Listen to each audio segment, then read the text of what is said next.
Well, we have lived long enough to see the Democrats become anti-mask zealots. And if that reversal surprises you, I feel like you've never met the Democrats before. These are the same people who, a mere 4 years ago, were recoiling in horror and calling you a mass murdering science hater for walking your dog without your face diaper on.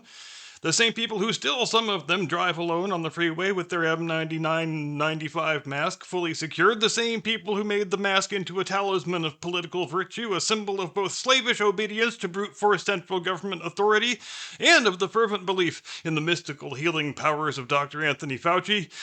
Well, they say they don't like the masks anymore. Wait, that's not quite right. They still like the masks when looters and arsonists wear them, just not when federal law enforcement personnel do. It's Tuesday, 17 June. This is Curmudgeon's Corner.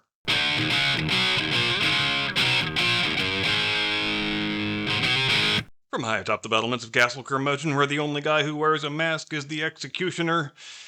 And I bet I already made that joke back sometime in 2020. Good afternoon, Mr. and Mrs. America and all ships at sea. Welcome to Curmudgeon's Corner. Let's talk about comically failed messaging strategies. You probably noticed it earlier last week. I mean, they are never subtle about these things. When all the commentators on the leftist cable news all started moaning at the exact same moment about ICE agents wearing masks during enforcement operations, so obviously, there was a talking point that went out. We can tell because they always sing from the same page in the hymnal, like they're not even pretending otherwise, but I have difficulty understanding what the talking point was supposed to achieve. My best guess, well, my only guess really, is that maybe they thought, look, these ICE agents are wearing masks. Don't Trump supporters hate masks? So if we point out that the masks are on the ICE agents, then Trump's supporters will abandon him, right? Because they hate masks. It'll be great. Now, do professional political consultants actually get paid millions of dollars to formulate ideas that are that cripplingly stupid? Yes. Yes, they do. As hard as that is to believe. But they obviously had very high hopes for this particular talking point, as evidenced by the fact that they were all repeating it over and over and over and over again for several days, and also because quite clearly they released it into the wild without quite thinking the whole thing through, as is their habit. Because here's the thing, guys. If you list the mask thing as your first talking point, and thus your number one complaint, and thus the cornerstone around which you are building your weekly narrative, do you know what implication that creates? I mean, I feel like I shouldn't need to explain this to fancy professional news commentators, but here we are. It creates the implication that you'd be totally fine with the ICE enforcement actions themselves if they weren't being carried out by agents who are wearing masks. In other words, when you complain incessantly about masked agents, you imply, whether intentionally or not, that you would be fine with unmasked agents. You guys make it so damned easy for Trump to own you. I would say it's like taking candy from a baby, but that would be an insult to the baby, frankly, because you guys really can't get through a single weekday without stepping on your own dick, can you? Because once you assume that stupid, ridiculous posture, all Trump has to do at that point is to tweet out, okay, the masks bother you so much, we'll take the masks off. Everybody wins. Everybody can be happy. And you are owned. You are now living in the corner into which you have painted yourself. You guys give Trump so many empty net shots on goal, he doesn't even need to take all of them. And he didn't take this one. Personally, I would have taken it, but I ain't the president. And I didn't even stay at a Holiday Inn Express last night. But it was pretty clear by the latter part of the week that the talking point hadn't quite taken hold as well as its authors might have liked. So on Friday, we arrived at the last redoubt of political desperation, the last flailing attempt to throw a life preserver to the drowning talking point, the last ditch in the last trench on the rhetorical battlefield, when a group of backbench congressional Democrats, whom you have never heard of, and who aren't important enough for me to look their names up, announced they are going to draft a bill making it a criminal offense for federal law enforcement personnel to wear face coverings during the discharge of their official duties. And if you're saying, wait a minute, didn't Republicans draft a bill just like that back during the China virus? Well, yes. Yes, they did. But that's not important now. The important thing is, what are the chances that this bill actually gets drafted? Probably less than 50-50. What are the chances it makes it to an actual committee hearing? Probably 25, 75. What are the chances it comes up for a committee vote? Let's say 15, 85, somewhere in that range. What's the chance it passes the committee, comes up for a floor vote, and becomes law during a Congress in which both chambers are controlled by the other party? Well, those chances are somewhere between LOL and not bloody likely. So this is what we might call performative hypothetical legislation. This is the kids on the Democrat short bus trying to pitch in and be team players and help save their party's floundering narrative. And in the actual event, they just turn themselves into the exclamation point on the punchline of the joke.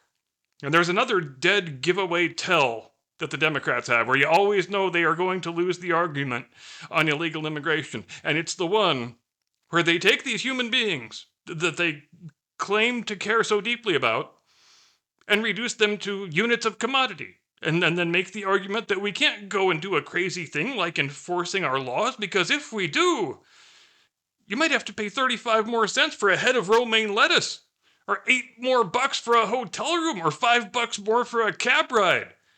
Because that is a very sensitive, very humane look, guys. But the congressional Democrats, by last Friday, once it was clear that the talking point about the masked ICE agents had crashed and burned pretty severely, there was a fork in the road, and they all had to go in one of two directions. They could support the stupid fake bill that's never going to actually exist, or they could pivot to, we can't deport the illegals because it might cause the price of strawberries to go up. But I guess if there's anything we know about the Democrat Party, if there is one thing they have actually been consistent on down through the decades, ever since the 1830s, it is that they really like having a permanent indentured servant class. Oh my heavens, Ralph! If General Sherman marches through here and liberates our labor force, whoever will empty our bedpans in the morning? Who will slop the hogs? Oh lordy, the humanity! Oh, also, let's check the scoreboard on the whole ICE agents in masks thing just as long as we're here. When is the first time I saw a federal agent with a non-tactical face covering? Barack Obama, second term. Did I find it shocking at the time? Yes, I did. Did I like it? No, not one little bit. I thought the same thing most other people probably did. This feels like some third world Central America shit. I don't like it. American cops aren't supposed to have any need to conceal their identity unless they are working undercover. Do I still think that? Sure I do. Why wouldn't I? I don't want our country to be a country like that. But the facts on the ground are the facts on the ground. And the facts on the ground are, number one, Mexican cartels have had de facto operational control of many of our border regions throughout Joe Biden's alleged presidency. Number two, those same cartels have had ample opportunity to infiltrate our border security agencies and don't think they have not taken advantage of the chance. Number three, our friends on the radical left lunatic fringe are constantly issuing threats against ICE and Border Patrol personnel. Not just threats of doxing and harassment, but threats of property damage and actual physical harm, and worse. So, if an ICE agent wants to conceal his identity during an enforcement operation where he is overwhelmingly likely to be photographed by people who seek to do him harm should they ascertain his identity, as uncomfortable as the image is, as much as I don't want us to be that kind of country, I can't begrudge him that desire, because regrettably, we are that kind of country now. And our elected leaders are the ones who made it that way.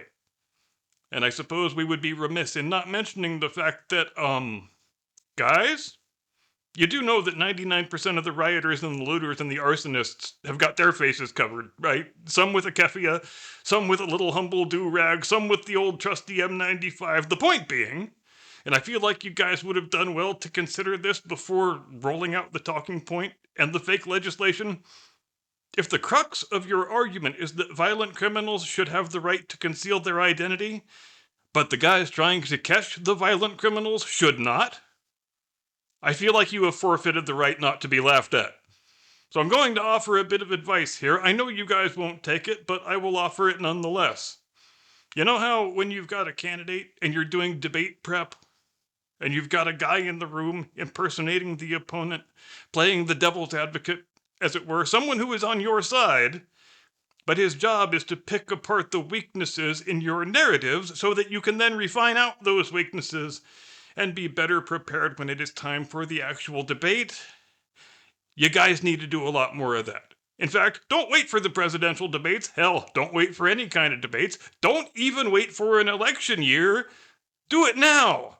When you've got an idea for a talking point that you think is a really good idea, run it past someone with a skeptical eye who can point out any obvious problems there might be with it. Or you could just rush the damn thing straight out for public consumption and get laughed at by people like me because you just couldn't help stepping on your fucking dick again. I guess it's your choice. I'm done. That's all I got. See you tomorrow. Get off my lawn.